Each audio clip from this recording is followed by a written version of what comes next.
As all of this is going on, families are waiting on shore, anxiously, waiting to see if perhaps the next body pulled up is their child, their loved one. Each body is met with grief. It's met with sorrow and anger, too. And we know it's pure agony.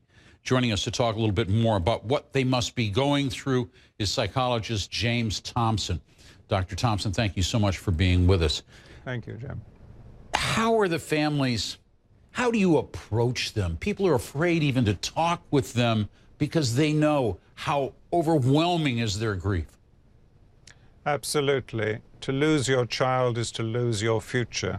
And for so many children to be lost all at one time from one small community is something which does make us all just fall silent. What to say? However, what one tries to do in that situation is to, first of all, to communicate, to establish a relationship, and then, I'm afraid, it's something which will take some time and some explanation. One is having to deal with reality. One of the problems, however, which we're facing now in our new world is that we hear so much about these people, we photograph them, we see their agony, and they're all together really probably not helping each other because they are having to deal with such dreadful, dreadful events. And this is where, again, in our modern world, in old world times, I suppose we relied more on our established communities, and that sadly is not the case.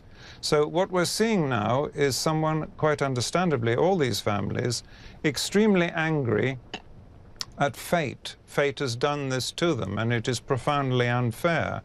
But currently, there is nothing that can be done except the very slow task of recovering the bodies.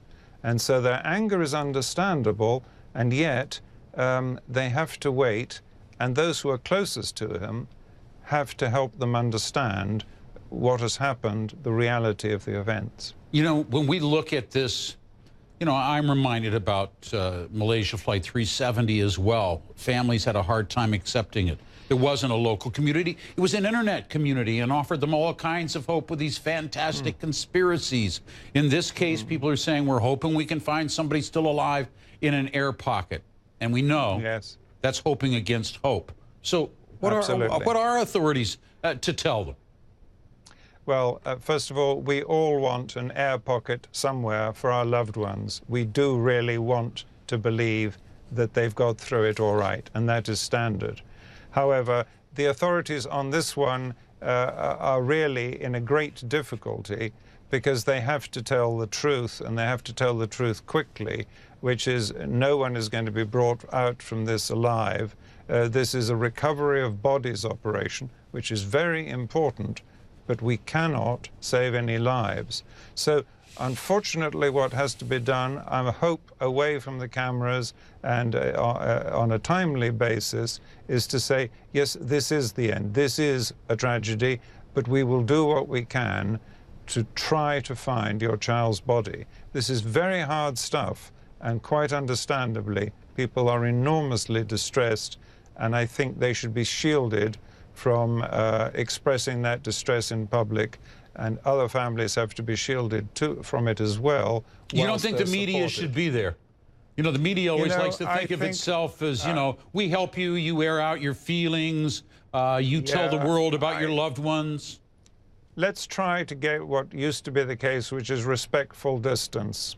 This is not a time when I would go and talk to someone, even as a psychologist, unless I was asked to. And ideally, I wouldn't talk to the people directly. I would talk to those who already know them. I would talk to the headmasters and the teachers at the school. I would talk to the local people who already know the families. They are probably the best judges of what's really happening at the moment. So if we can get back to respectful distance, that might help.